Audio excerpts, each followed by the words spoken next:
Et salut à toutes et à tous, on se retrouve aujourd'hui pour la première vidéo immersion de l'année 2018. Et on se retrouve pour le championnat du monde de cyclocross aux Pays-Bas. Donc je vous explique un peu la vidéo qui va être assez longue. Je vais vous faire voir à peu près comment la journée va se passer. Vous avez au premier plan le trajet en voiture, bon très rapide. Là on se dirige vers le circuit tout simplement. Donc je vais vous faire un peu vivre la journée avec nous en notre compagnie du coup. Donc la vidéo va être assez longue, on va être aux alentours de 30-35 minutes. Mais vous allez voir vraiment pas mal de choses. Ce qu'il faut savoir aussi c'est que c'était assez compliqué de filmer au niveau du cyclocross. Parce qu'il faut savoir qu'au premier tour il y en a déjà partout. Donc c'est impossible de filmer les tours entiers. Donc je vous ai mis des moments un peu où il y avait un peu plus d'ambiance. Où on voyait en gros les leaders passer. Et ensuite j'ai fait quelques coupures parce que sinon la vidéo était assez longue. Ça fait déjà plusieurs fois que je la recommence. Là vous voyez que j'arrivais sur le circuit. Du coup on voit un passage du circuit. Si vous l'avez vu à la télé vous le reconnaissez sûrement. Donc voilà. Pour vous donner mes impressions avant qu'on commence avec la course du coup espoir et ensuite la course élite.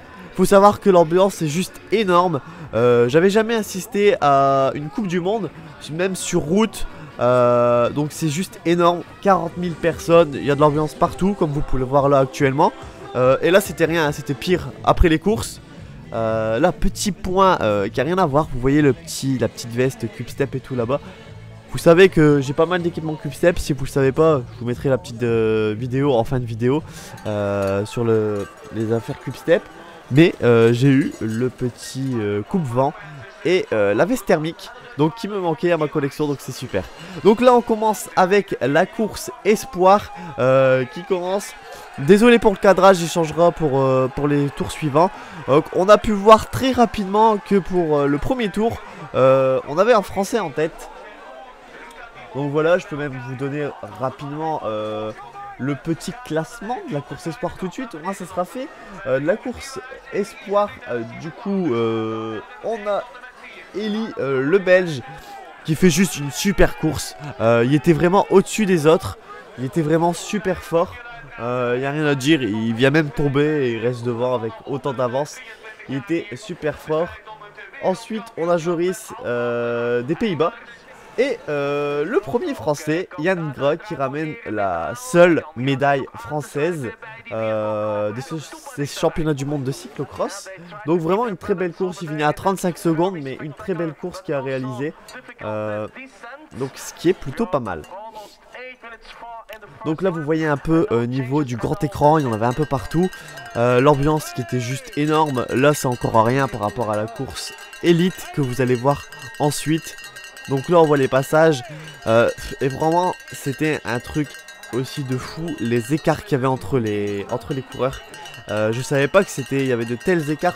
J'ai même jamais été voir une manche de championnat de France de cyclocross. C'était vraiment le premier cyclocross élite que j'allais voir, bon avec les espoirs bien sûr.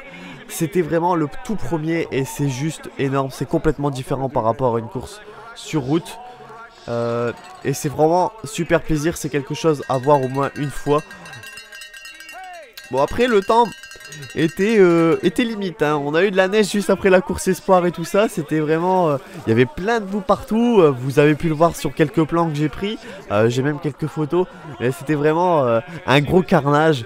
Là les espoirs c'était l'avant-dernière course. Donc ce qu'il fallait savoir c'est qu'il y avait les femmes qui s'étaient passées avant, les juniors et tout ça. Et vraiment le parcours qui commençait à subir le week-end. Et même niveau des...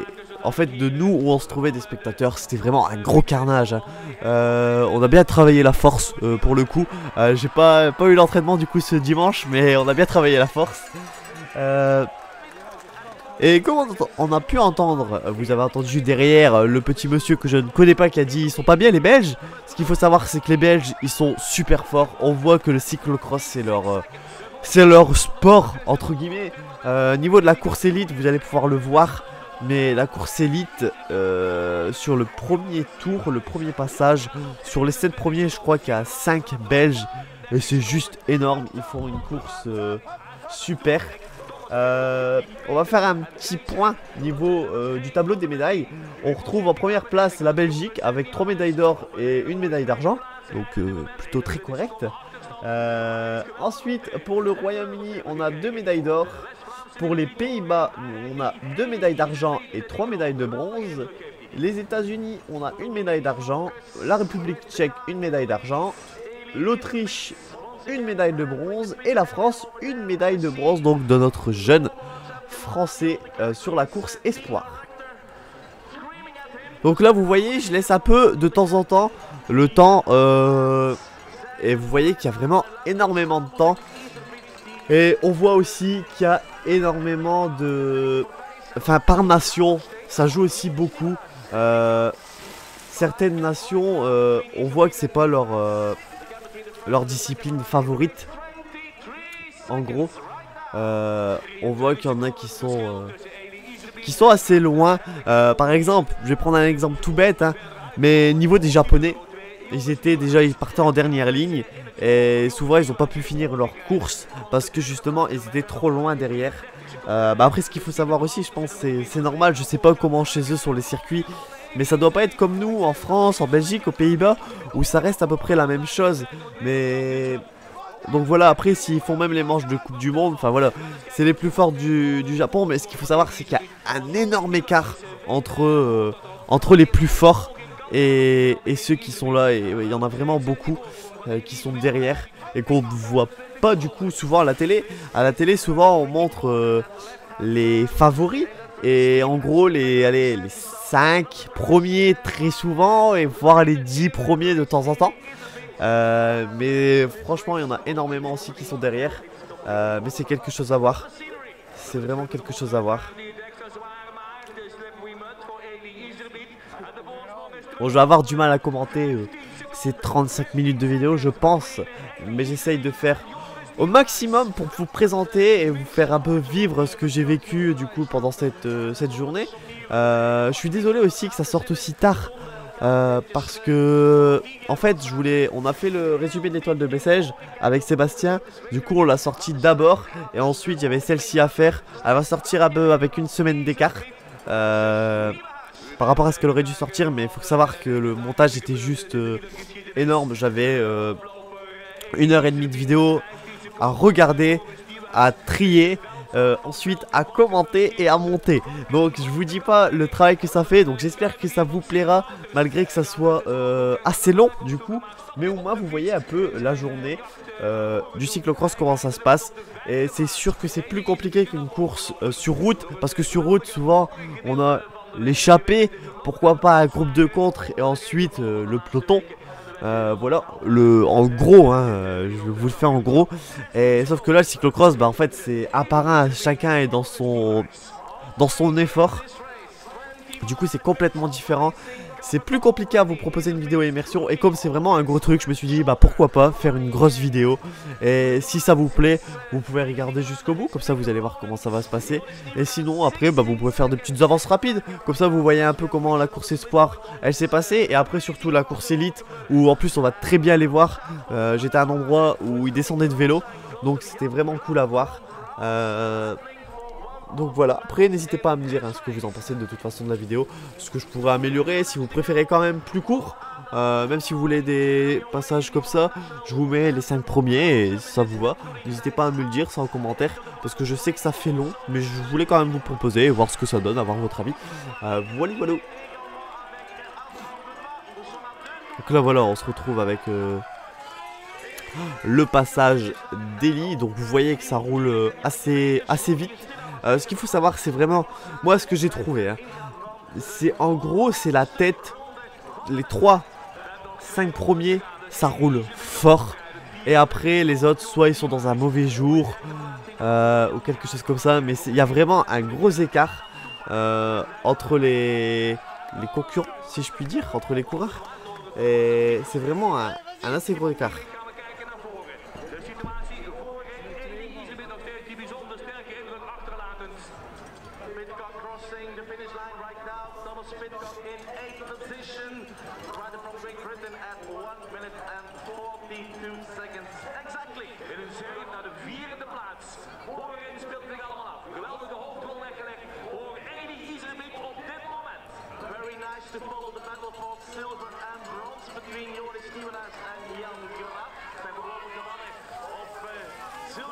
Là on avait un petit groupe à l'arrière avec des Belges, d'ailleurs avec un Français aussi qui était un peu en fond de groupe, si je dis pas de bêtises et que je me souviens bien. Mais à force il commençait à avoir des gros écarts de plus en plus les tours passés. Donc voilà les Français. Encore un Belge.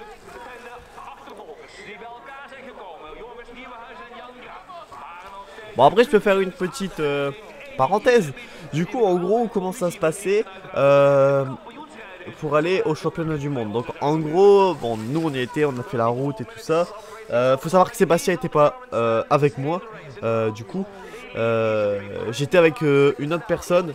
D'ailleurs un Sébastien aussi, mais j'y étais avec une autre personne qui est dans mon équipe. Et ma copine qui a aussi filmé et pris des photos. De temps en temps on alternait du coup la chose. Du coup on a fait la route et tout ça. On est arrivé là-bas. On s'est garé à environ un bon 5 km du circuit. Et en fait là-bas c'était des navettes qui venaient nous chercher. Du coup en gros les navettes venaient nous chercher. On partait, on arrivait en gros à 2 km du circuit. Après on devait marcher, on devait passer plein de petits checkpoints si je puis dire. Donc c'était bien contrôlé tout ça. Ensuite on arrivait du coup sur le circuit. Après on pouvait aller où on voulait. On avait du coup tout des fast-food.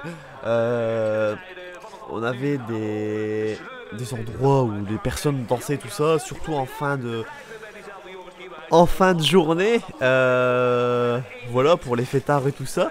En plus c'était vraiment énorme hein. On était 40 000 personnes annoncées. Du coup maintenant j'aurais dû regarder, voir à peu près combien de personnes étaient présentes, s'ils ont fait s'ils ont marqué ça, mais il y avait vraiment beaucoup de monde. Pour l'entrée, ceux qui s'intéressent, c'était 30 € l'entrée, donc c'est assez cher. Mais bon, c'est un truc à voir. Du coup voilà, c'était pas mal. Après le plus compliqué c'était pour repartir, parce qu'on prenait la navette et tout ça, c'était pas du français. Et c'était assez galère, on a mis une bonne heure et demie, 2 heures pour rentrer à la voiture. Et du coup pour repartir du circuit à la voiture.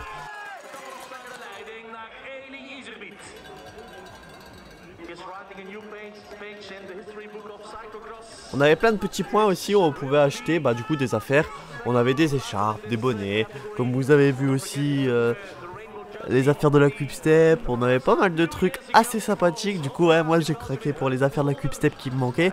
J'ai profité en gros parce qu'il y avait juste une veste thermique qui était la plus haut de gamme de chez Wehrmacht. Et le coupe-vent.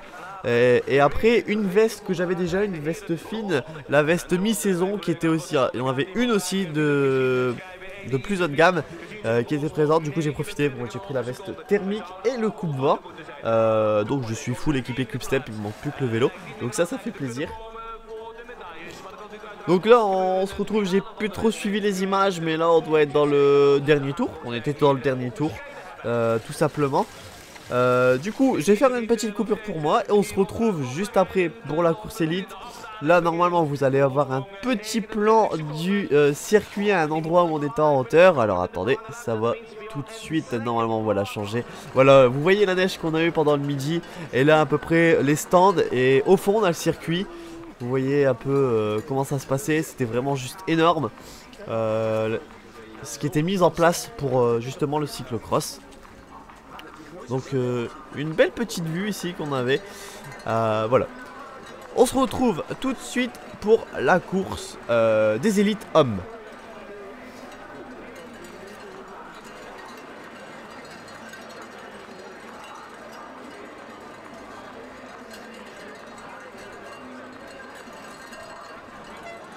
Allez, donc nous voilà partis pour la deuxième course de la journée, la course élite homme. Donc voilà, on était quand même très bien placé. Là vous le voyez pas encore, mais on voit les coureurs arriver d'assez loin. Je n'ai pas un assez gros zoom sur l'appareil pour vous proposer. Là on les voit passer un peu au fond et on va les voir débouler juste ici. On est assez bien placé parce qu'ils n'étaient pas sur le vélo et souvent ils remontaient sur le vélo juste devant nous, juste dans le virage juste avant. Et du coup c'était assez cool. Donc là on voit Mathieu Van Der Poel et Wout van Aert qui passent déjà avec un écart assez conséquent quand même pour le début de course. Et ce qu'il faut savoir, on les voyait aussi juste derrière passer, enfin on les voyait. C'était assez compliqué de les voir mais on les entendait du moins passer parce qu'on avait juste derrière nous l'endroit où ils changeaient de vélo, un peu les stands. Et juste ici on a le passage de Steve Chenel qui a fait un super départ tout au long de la vidéo. Du coup sur la course élite, vous allez m'entendre gueuler tout simplement comme un taré sur Steve Chenel à chaque fois qu'il passe. Donc voilà, je vous ai mis tous les passages de Steve Chenel dans tous les cas et je gueule complètement comme un fou à chaque fois qu'il passe. Et du coup au final Steve Chenel qui fait une très belle 10ème place, l'air de rien. Et en plus à Francis Mouret qui remonte à la 13ème place, mais vraiment une grosse remontée. Je pense que si il était vraiment mieux classé au départ, il pouvait faire quelque chose de très bien. Le top 10 était largement réalisable. Il fait franchement une très belle remontée. Donc après, comme vous l'avez vu du coup, j'ai un peu trop parlé. Mais les Belges qui passent vraiment au premier tour, enfin, c'est juste énorme de voir autant de Belges comme ça sur le premier tour. Le premier tour, j'ai quasiment tout filmé, vu que les écarts restaient assez minimes, entre guillemets. Parce que vous pouvez voir qu'il y a déjà quand même des petits écarts qui se sont faits pour le premier tour. Et sinon, après, pour les Belges, du coup, dans le top 10, on en retrouve 1, 2, 3, 4, 5, 6. Dans le top 10, on retrouve 6 Belges. C'est juste énorme, sachant que 11ème c'est aussi un Belge, donc voilà, dans les 11 premiers on a 7 Belges. C'est quand même beau, c'est quand même beau. Donc voilà, là on va attaquer le deuxième tour. Et vous allez voir qu'après, là pareil, je vais le reprendre dans les mains et je vais filmer, essayer de filmer un peu plus loin, d'un peu plus haut. Et là vous voyez déjà que Van Aert va déjà passer avec un écart assez conséquent sur Mathieu Van Der Poel. Sachant que c'est juste énorme je trouve le temps où ça finit. On a Van Aert et ensuite on a Michael Van Stone-Ranout. Excusez-moi, j'ai complètement écorché son nom mais c'est assez compliqué. Qui a 2 minutes 13 et Van Der Poel qui a 2 minutes 30 et franchement il y a eu chaud au cul parce qu'il se faisait rattraper pour la 4ème place et s'il y a franchement eu chaud au cul, mais c'est vraiment quelque chose à voir. Donc là en plus on les voyait vraiment super bien. J'ai pu prendre des photos quand même plutôt pas mal à cet endroit du coup. Parce que je les prenais pas tout le temps en fait. J'ai été fort au début niveau des vidéos sur les débuts des tours. Parce que bah ils étaient encore, c'était des écarts encore assez réduits, comme je disais. Mais après c'était vraiment tellement loin que j'ai décidé de les prendre en photo en fait tout simplement. Donc là on a le passage de Steve Chenel. Donc je suis désolé aussi par contre si je le filme mal quand Steve passait. Parce qu'en fait tout simplement j'étais tellement concentré à lui gueuler dessus, tout simplement à lui gueuler dessus, que je regarde, en fait je positionnais la caméra pour dire de bien le filmer un minimum, mais après je regardais plus la caméra quand il passait. Mais franchement, en plus il est tombé tout ça, il a fait une belle remontée parce qu'il était 13ème au dernier tour quand il passe, enfin à l'avant-dernier tour. Il était 13ème je crois si je dis pas de bêtises. Il a fait une belle remontée dans le dernier tour. C'est juste énorme. Là on a Francis Mouret du coup qui passe. Si je dis pas de bêtises vu que j'ai l'écran tout petit. Mais je crois que ça devait être Francis Mouret qui a fait une remontée assez rapide.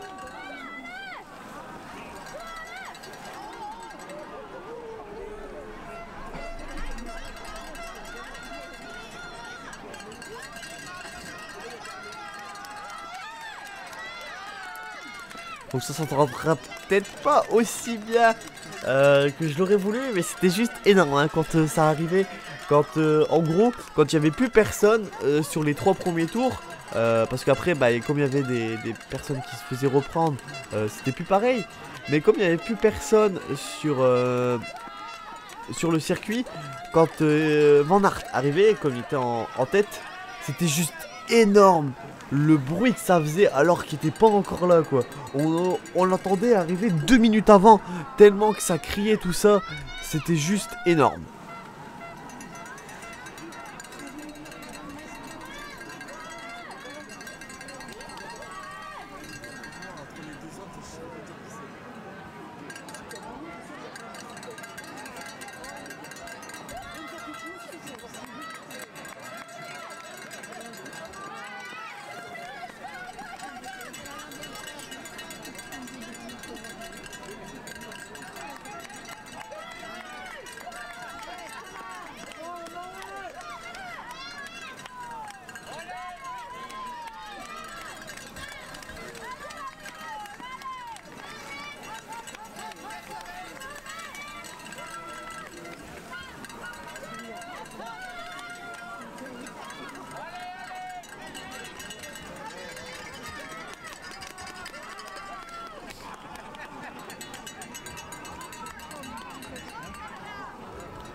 Allez, là on se retrouve.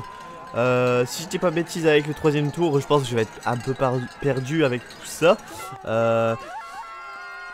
Donc vraiment seul en tête pour Wout Van Aert qui va passer là juste devant. Donc je peux vous dire voilà, on les voyait bien. Là j'avais le repris du coup l'appareil dans mes mains. Et donc vous pouvez voir un peu comment c'était. Et voilà, là vous allez voir qu'on pouvait les voir un peu de plus loin arriver. Donc c'était vraiment assez cool de pouvoir les voir arriver comme ça.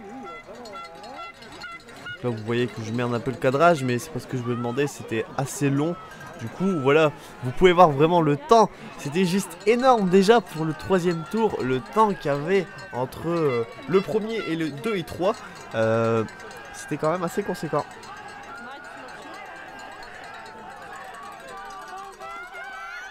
Vous pouvez attendre que ça gueule. Quand on était aux Pays-Bas, quand Van Der Poel arrivait, c'était juste énorme comment ça criait tout ça. Là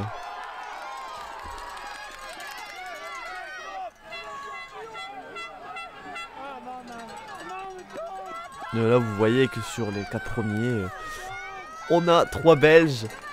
3 Belges bien au-dessus du coup dans cette discipline.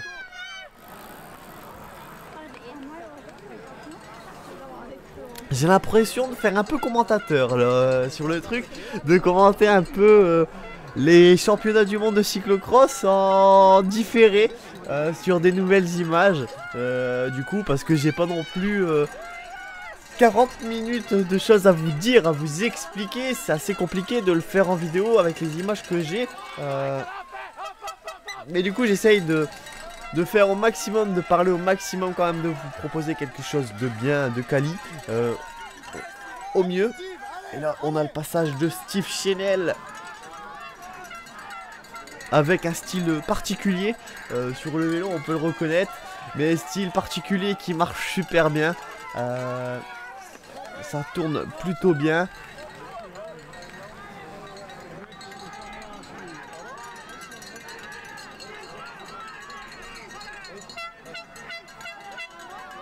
Donc j'espère que ça vous plaira, hein, que certains du coup regarderont quand même si ça vous plaît. Là c'est une grosse immersion, du coup on est sur une immersion, comment je pourrais appeler ça, immersion vlog de la journée. Du coup c'est vraiment, je vous ai fait un gros point et vous voyez au maximum comment ça se passe là-bas. Je pourrais vous mettre aussi si vous désirez des petites photos du coup dans ce virage, parce que j'en ai pris plutôt pas mal avec le Rafale. Ça passait plutôt pas mal. Du coup, si ça vous tente, n'hésitez pas. Et j'espère vraiment que ça vous plaira parce que j'ai vraiment pris du temps. Ça fait juste 1 heure que je suis au commentary et il me reste à peu près un tiers de la vidéo à commenter encore actuellement. Du coup, c'est ça. J'espère que vous allez apprécier.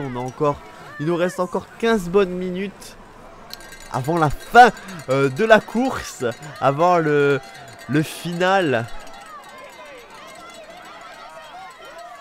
J'ai vraiment l'impression de commenter excusez-moi, une course en direct là. Pour le coup, ça tombe bien. Bon après, point niveau du cyclocross, ce qu'il faut savoir c'est que cyclocross, à part les manches de la Coupe de France, où je regarde généralement et quelques fois, mais vraiment quelques fois de la Coupe du Monde. Sinon cyclocross je connais pas énormément de personnes. En gros je connais vraiment les gros qui ressortent le plus souvent. Voilà, et les Français. Encore que je les connais pas tous, je peux pas tous les reconnaître et tout avec le casque et tout. Surtout en pleine course où vous les voyez passer devant vous, où vous avez le casque et tout ça, vous pouvez les reconnaître au vélo si c'est d'équipes différentes. Mais franchement, je connais pas non plus énormément de monde au niveau du cyclocross et du coup c'était assez compliqué des fois pour moi à les reconnaître, hein, à part bon, certains ça passe, enfin voilà. Et là par exemple vous me demandez qui c'est, je pourrais pas vous dire qui c'est là. Et ça se trouve il est peut-être connu, vous allez dire bah ouais si je sais qui est passé là à ce moment là. Enfin voilà, je suis pas non plus super calé niveau du cyclocross. J'en fais l'hiver, un tout petit peu.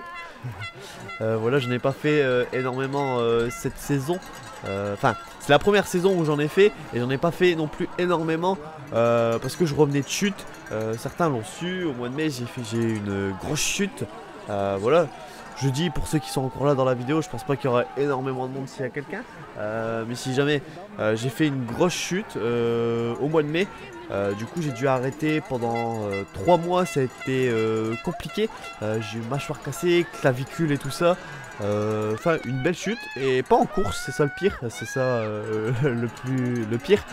Voilà, pendant 3 mois ça a été assez compliqué pour moi manger et tout ça. Du coup j'ai voulu reprendre un peu, ça faisait un petit moment que j'avais envie de faire du cyclocross. J'avais le vélo, tout ça que j'avais déjà acheté. Du coup j'avais envie de faire un peu de cyclocross et j'ai fait du cyclocross sur un circuit. Et le jour où la pire journée pour faire du cyclocross par chez moi, en plus tout le monde m'a dit que c'était vraiment le pire cyclocross, le plus dur au niveau des températures et du temps. Au départ on a eu de la grêle et tout ça. Enfin le circuit était totalement boueux et moi en fait j'y allais vraiment pour m'amuser. Et sachant que j'étais dans une grosse catégorie pour mon niveau en cyclocross, comme c'était ma première saison, j'y allais vraiment sans prise de tête. C'était pour m'amuser, tout simplement pour refaire du vélo en compétition. Et vraiment ça a tombé sur un circuit où il y avait de la boue partout. Du coup on était à peu près une trentaine. Et je me laisse partir dans les dernières positions en gros, hein. Sur la ligne de départ je me mets derrière. Passage de Chanel. Du coup ouais, dans les premières positions je me mets derrière. Je laisse partir ceux qui partent à bloc. Et après j'en monte quelques-uns à la pédale sans vraiment vouloir le remonter. J'en repasse quelques-uns, ils me repassent. Enfin voilà, ça a joué comme ça. Je finis le cyclocross, pour mon premier je le finis alors qu'il y a eu beaucoup d'abandon, il y a eu beaucoup de casse aussi. Ce qu'il faut savoir c'est en plein cyclocross j'ai dû, là, petit passage rapide pour que ça aille plus vite au niveau de la vidéo. J'ai dû enlever la terre parce que au niveau des chaussures et tout c'était vraiment, ça restait coincé dans les cales sur au niveau des SPD. Ça voulait plus renclencher une de mes pédales, du coup j'ai dû m'arrêter assez rapidement pour enlever un peu la terre, pour faire un peu le tri. Et puis après ensuite pour le tour et demi qui me restait, j'étais bloqué au niveau du dérailleur, le dérailleur arrière qui passait plus avec la terre. Du coup ça m'a dégoûté. Et puis après toutes les courses de cyclocross étaient un peu dans la terre comme ça. Du coup j'y allais vraiment pour m'amuser et prendre du plaisir. Du coup au final j'en ai pas fait énormément. C'est cool, j'essaierai d'en refaire plus l'année prochaine si possible, et pourquoi pas filmer. Là on a le repassage de Van Aert du coup qui repasse juste ici. Mais ouais, comme j'y allais sans prendre de risques et tout ça, et que si on voulait jouer quelque chose, fallait prendre un minimum de risques pour se retrouver devant. Du coup, bah voilà, j'ai pas fait une grosse saison de cyclocross, mais je pense l'année prochaine en refaire. En plus c'est bon pour travailler ça l'hiver. Du coup là on est en train de préparer la saison route tranquillement, qui devrait reprendre du coup je pense début mars pour moi, ou enfin à voir, à voir. C'est pas encore décidé au niveau de la reprise, comme bah, depuis le mois de mai j'ai pas couru sur route. Je fais un hiver qui est plutôt pas mal par rapport à... Enfin je fais mon plus gros hiver depuis le début. Du coup on verra si ça va payer, mais je pense que niveau du peloton ça sera compliqué. Je vais pas être franc au tout début. Du coup je pense que mes premières, de 3-4 premières courses vont être assez compliquées à gérer. Soit je suis très fort et j'arrive à me retrouver devant, soit je suis très fort pour rester à l'arrière du peloton. Mais je pense que ça va être compliqué. On verra ce que ça va donner, en espérant qu'il pleuve pas pour les premières, comme ça je remettrai un peu dedans. Donc allez, là on repasse un peu passage rapide sur les coureurs qui sont un peu à l'arrière du groupe.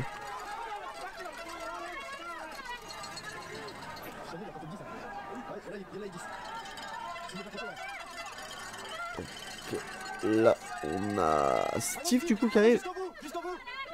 Steve qui passe tout à pied sur ce passage. Et là, on a déjà Francis Mouret, vous voyez, qui revenait par rapport tout à l'heure à Steve quand vous l'avez vu passer. C'est juste énorme le trou qui rebouche. Et là, on se retrouve déjà avec Van Aert. J'ai pas filmé plus. Après, je filmais vraiment les gros, le peloton de tête. Enfin, le peloton de tête. La tête, on va dire, les 15 premiers. Parce que vraiment, après, ça passait vite. Si on avait partout... il y a eu beaucoup d'abandons, ou alors je sais pas s'ils les ont fait arrêter parce que bah, ils se faisaient rattraper. Mais voilà, on se retrouve tout de suite là, du coup, déjà avec la tête. Ça passait de plus en plus vite, j'avais l'impression au niveau des tours, tellement qu'on les voyait pendant longtemps passer. Il y en avait vraiment partout. Là. Logiquement, ça va arriver. Vous voyez, quand je vous disais que on les entendait tellement loin que je commençais à enregistrer avant.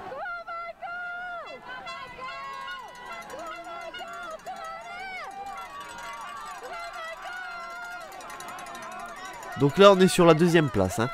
On voit que Van Der Poel s'est fait du coup lâcher.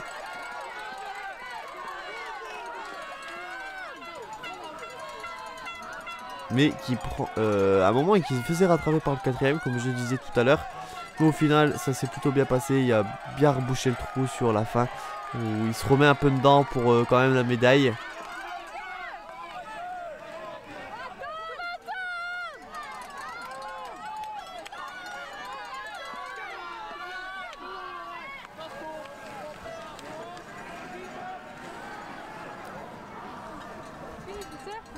Allez, là je crois qu'on va être sur... alors je me souviens plus où on en est ici. Alors on est sur... on doit être sur Lars Van Der Aert. Si je dis pas de bêtises hein. Si vraiment je dis pas de bêtises, c'était Lars Van Der Aert. Et là sur Bertolini, du coup après on va arriver du coup là sur le petit paquet de 3 Belges, je pense bien. Et ensuite on est sur Steve Chenel. Ah non, là on avait un intercol. Ah je pense en fait que lui était bien placé à la base et qui pète vraiment à la fin, ouais ça doit être ça. Par rapport au classement final. Donc là on a Chenel qui arrive.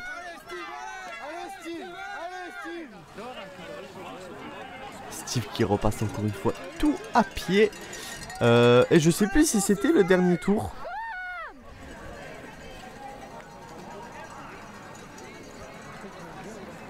me souviens plus. Non, c'était ça. Là, on attaque le dernier tour, si je dis pas de bêtises, avec Van Aert toujours largement devant. Et à force, je vais me tromper avec tous ces Belges, moi, avec tous ces Van Aert, Van der Aert. Mais là, on est bien sur Van Aert. Donc il était largement dessus, hein. Franchement, il était au top de sa forme.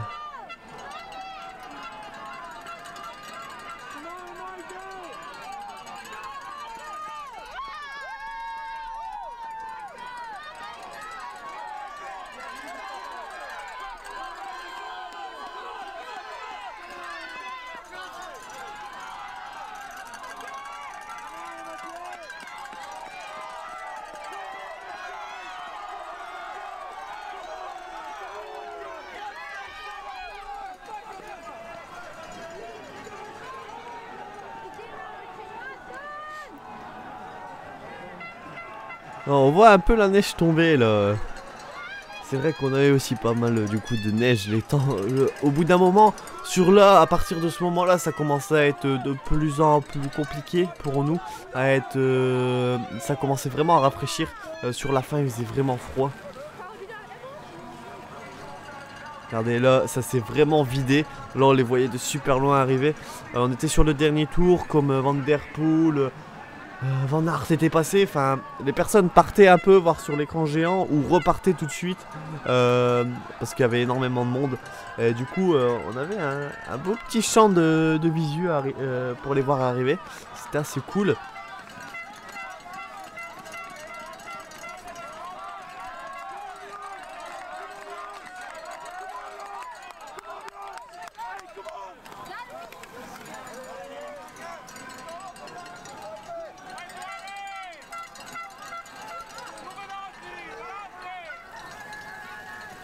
Vous pouvez voir la boue de où on était.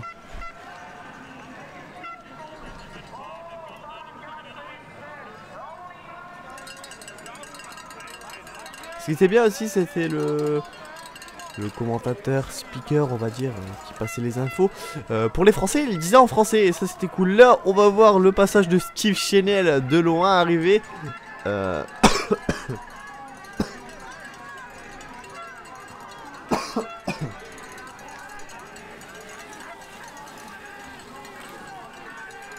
On peut l'entendre de loin. Allez Steve, je sais pas si vous allez l'entendre par rapport à comment j'ai réglé le son.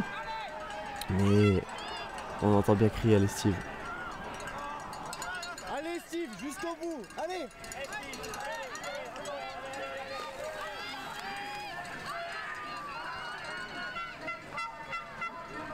Donc voilà, la vidéo va toucher à sa fin. Ouais, au bout d'un moment, on est déjà à 37 minutes, quelque chose comme ça. Du coup, vraiment quelque chose à vivre, quelque chose de très cool.